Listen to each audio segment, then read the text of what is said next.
Vision is a 501c3 organization that strives to build collaborations on the collective impact model in our county to do whatever projects in 3 areas that come to us. We work in arts, we work in health, and we work for youth in the county. We have 2 parts to Vision. We have our project part, which there are many of those, but we also have, we're the umbrella organization for a number of very small organizations that will not ever be their own 501c3s, and that includes our mental health, suicide, and especially the Interfaith Health Network. But when we went into the community and we started talking, we realized that part of the big issue for them in a blighted town is really the environment. Is the environment conducive to a culture of health? And it was very apparent that the structure, the bones were there, but they had been forgotten. And so revitalizing those for the town was very important. The other piece to that was really building social cohesion in the town again, around and something that was very positive and that would really make the town proud again. So the social part and then the environmental part were very important to us. The Schuylkill County is a Pennsylvania county, rural county. We have about 145,000 people and 780 square miles. We're in the Appalachian chain. So we have a lot of geographic isolation and very, very small communities. Our largest community is 15,000, and then it drops rapidly to 5. Many of our communities are smaller than that. So we were asked by our hospital system to do some work on healthy communities. So we approached that by doing it with school districts. So one of the communities we chose was Shenandoah. The town of Shenandoah at one time in the 1920s had about 30,000 people. It was a booming mine town, a lot of money, a lot of people. At the present time, it has less than 5,000. The coal went south, textiles went south, everything's gone now, and we have a very elderly population there without many resources and a lot of blight. So when we went into that community, we realized we really needed to understand what the community wanted to do because there had to be energy behind the project. So we were lucky enough to get 2 medical students, and they came in for the summer, and we worked with a community-based participatory research model where we held focus groups, we did key informant interviews, and to try to find out how they viewed barriers to health and what project would center on what they wanted. We talked to the superintendent of schools, we talked to seniors, we talked to the Hispanic church. The only real concentration of Hispanic population we have in the county is in Shenandoah. It's about 23% of the population. We made wonderful inroads into the Hispanic church because both of my medical students spoke Spanish. So we had a lot of conversation with them about what amenities were there in the community for them. So we were working with Robert Witt Johnson with a coach from the county health rankings. And there was a grant that came up that was by invitation only. They asked us to apply, we did. So we got an action award. We're one of 20 in the United States and got $10,000 for the town. So this was the big thing now. What do we do with $10,000, which is a fortune to them?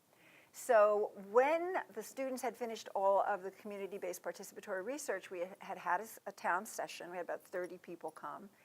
And we had a significant number from the Hispanic population came, and the kids were translating for them. It was really cool.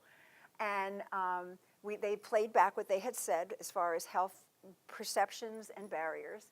And then I stood up and said, let's talk about town assets, which no one has ever asked them. People love to go to Shenandoah and say, look at this depressed mining community. No one's asked them about their assets probably in about 30 years. So we had sheets on the walls of what their assets were. And we ended up coming to the conclusion through a lot of conversation that parks were the answer for them. So we took the $10,000 and we started in this particular park.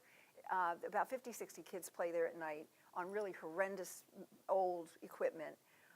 And we've got tons of groups to come in. So the Boy Scouts came in to work in the park. The high school coach, football coach, sent his kids down to work. The Youth Summit kids came in. The library people came in.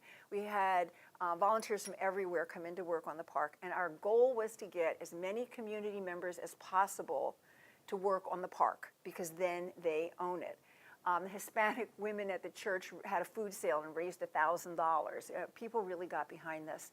And that work still continues. So we just, this past week, had one of the banks gave us $1,200 for gardening. We got Penn State master gardeners to come in. They came in, did gardening, and they sent volunteers to do it. So it's become a real initiative of the community to have these people come and build their park and then use it.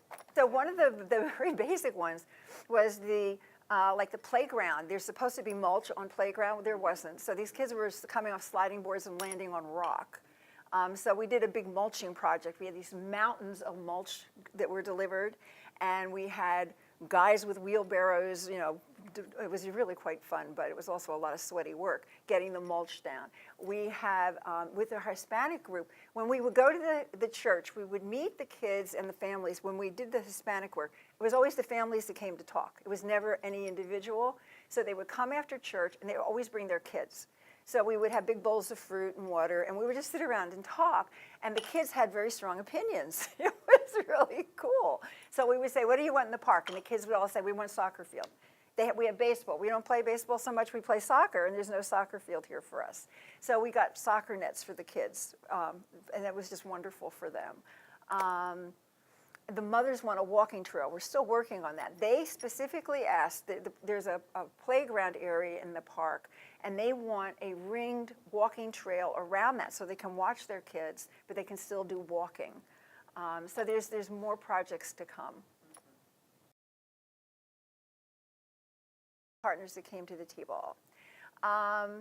When we went in, all of the people that participated in the focus groups really wanted to continue. So we had the priest at the church, the people at the church, we had other churches come to the table, we had the school system at many different levels was involved with us.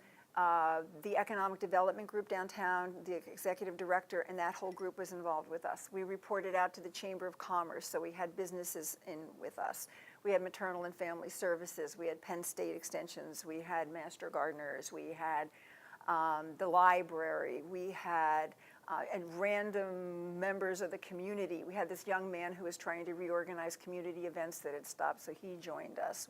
So it really became a town endeavor.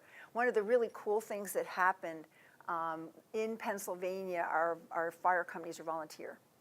So one of the people on our group, who's a businesswoman, she's a marketing person for one of the senior communities there, she said, my son is a volunteer fireman, and these strapping young guys sit around playing games all day. They could be working in the parks. So we're getting the volunteer fire companies to volunteer to take on a park. There's 3 parks in town. So they'll be overseeing keeping the parks clean and safe for the kids. And we adopted a theme: be a superhero, help our superheroes, with the parks. So we're doing a whole superhero thing for the people in town. And we were doing things like then that superhero theme is going into a safe biking piece that we're doing up at the senior home, where the kids will get helmets and there'll be superheroes there for them. And so it keeps branching out into other areas. What we find in the kind of work we're doing is that because we're the anchor organization, the backbone organization by the definitions that we use, we provide like a bowl. We provide the structure, but then we go to a community and we ask them to pour into that bowl what their assets are, what their dreams are, and we look for the energy, and then we help them accomplish what they can by bringing resources from anywhere we can get them to help them. And that's the community work we do.